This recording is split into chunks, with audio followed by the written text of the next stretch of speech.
नमस्कार बच्चों, कैसे हैं आप लोग। उम्मीद करता हूं आप लोग बहुत अच्छे होंगे। मेरे पास लगातार यूपी बोर्ड वाले बच्चे प्रश्न कर रहे हैं कि सर प्रमोशन पर भी कुछ बात करिए। अगर एग्ज़ाम नहीं होता है और बच्चों को प्रमोट किया जाएगा तो उसका क्या तरीका हो सकता है, उस पर भी आप कुछ बात करिए। उस पर आप बात नहीं कर रहे हैं। तो आज के इस वीडियो में हम इसी टॉपिक पर बात करेंगे कि बाय द वे अगर आपका प्रमोशन होता है तो कितने कंडीशन हो सकते हैं और उस कंडीशन को कैसे फॉलो किया जा सकता है। तो आप पूरी वीडियो से लास्ट तक जरूर बने रहिएगा। हे गाइस, मैं अशोक सिंह और आप देख रहे हैं अलग क्लासेस। चलिए वीडियो को शुरू करते हैं। हमेशा अपडेट रहने के लिए सब्सक्राइब करें और फिर बेल आइकॉन पर क्लिक करें। तो इस तरीके को समझने से पहले हमें 10th and 12th UP board के कैरेक्टर को समझना पड़ेगा। तो बेसिकली यूपी बोर्ड में 3 इंपॉर्टेंट एग्जाम होने वाले हैं। पहला आपका हाफ ईयरली एग्जाम, जिसे छमाही के नाम से भी जाना जाता है, जो कि हो चुका है। सेकंड आपका प्री बोर्ड एग्जाम, जो कि अभी नहीं हुआ है और हो सकता है कि इस जनवरी में हो जाए।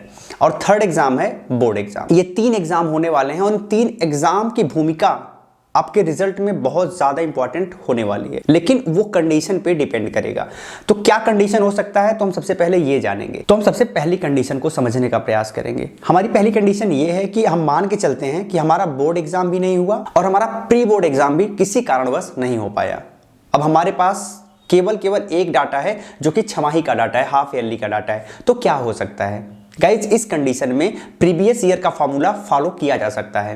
प्रीवियस ईयर में क्या हुआ था, हाई स्कूल का 50% मार्क्स, 11th का 40% मार्क्स और आपका जो 12th का प्री बोर्ड एग्जाम है उसका 10% मार्क्स लिया गया था। लेकिन इस बार ये सेम फार्मूला फॉलो नहीं किया जाएगा। इसका रीजन ये है कि पिछली बार बोर्ड के पास छमाही 12th के छमाही का मार्क्स नहीं था। उनके हाफ ईयरली एग्जाम का मार्क्स नहीं होने के कारण वो उस मार्क्स के साथ कुछ कर नहीं सकते थे। लेकिन इस बार उन्होंने साफ साफ स्कूल्स को कहा है कि आप वेबसाइट पर अपलोड करिए।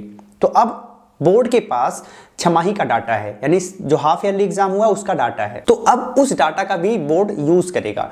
तो जो पिछला फार्मूला है उसमें चेंज हो सकता है। मे भी क्या हो सकता है हम वो देखते हैं। तो हो सकता है कि हाई स्कूल के मार्क्स का कुछ वेटेज दिया जाए, साथ ही साथ आपके 12th के हाफ ईयरली एग्जाम को वेटेज दिया जाए और 11th के एग्जाम को भी थोड़ा सा वेटेज दिया जाए। तो इस तरीके से इन तीनों को मिला के आपका रिजल्ट डिक्लेयर किया जा सकता है, आपको प्रमोट किया जा सकता है। कौन कौन सा, हाई स्कूल और 11th एंड 12th के हाफ ईयरली एग्जाम को मानक बना के आपको प्रमोट किया जा सकता है। ये हमारी पहली कंडीशन है।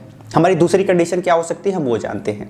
हमारी दूसरी कंडीशन ये हो सकती है कि आपका बोर्ड एग्जाम ना हो, लेकिन आपका प्री बोर्ड एग्जाम हो और आपका हाफ ईयरली एग्जाम हो ही चुका है। तो ये हमारी दूसरी कंडीशन है। अब इस परिप्रेक्ष्य में क्या हो सकता है, अब इस परिप्रेक्ष्य में ये हो सकता है कि बोर्ड के पास 2 डाटा है। पहला डाटा आपके हाफ ईयरली एग्जाम का है, सेकेंड डाटा आपके प्री बोर्ड एग्जाम का भी होगा, क्योंकि अगर प्री बोर्ड एग्जाम हो चुका है तो एटलीस्ट उसका डाटा बोर्ड के पास आ जाएगा। और अगर बोर्ड के पास 2 डाटा है तो इस दोनों डाटा के साथ आपको प्रमोट किया जा सकता है, आपका रिजल्ट डिक्लेयर किया जा सकता है। तो ये दूसरा तरीका हो सकता है, कंडीशन सेकेंड। अब कंडीशन थर्ड पे बात करते हैं।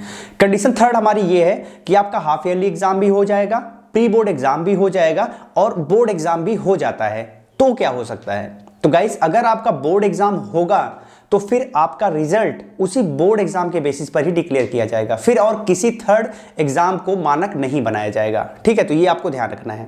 तो ये 3 कंडीशन हमने बात की। इन तीनों कंडीशन में जो भी कंडीशन फॉलो होगी उसी कंडीशन के बेसिस पे आपको प्रमोट किया जाएगा या फिर आपका रिजल्ट डिक्लेयर किया जाएगा। उम्मीद करता हूं बहुत सारे प्रश्न आपके सॉल्व हो चुके होंगे। ये जो मैंने इंफॉर्मेशन दी है ये एक पॉसिबिलिटी के हिसाब से मैंने दी है कि क्या हो सकता है, मे बी। अब इसमें बोर्ड के द्वारा कुछ भी फेरबदल किया जा सकता है, बट जो पॉसिबिलिटी हो सकती है वो मैंने आपके साथ शेयर करने का प्रयास किया है। उम्मीद करता हूं कि जो आपके मन में बहुत सारे प्रश्न आ रहे थे उन सारे प्रश्नों का समाधान आपको मिल चुका होगा। अगर अब भी आपके मन में बहुत सारे प्रश्न आ रहे हैं तो आप कमेंट कर सकते हैं और हमेशा हमारे साथ बने रहिएगा। इस वीडियो को ज्यादा से ज्यादा शेयर करिएगा। जय हिंद।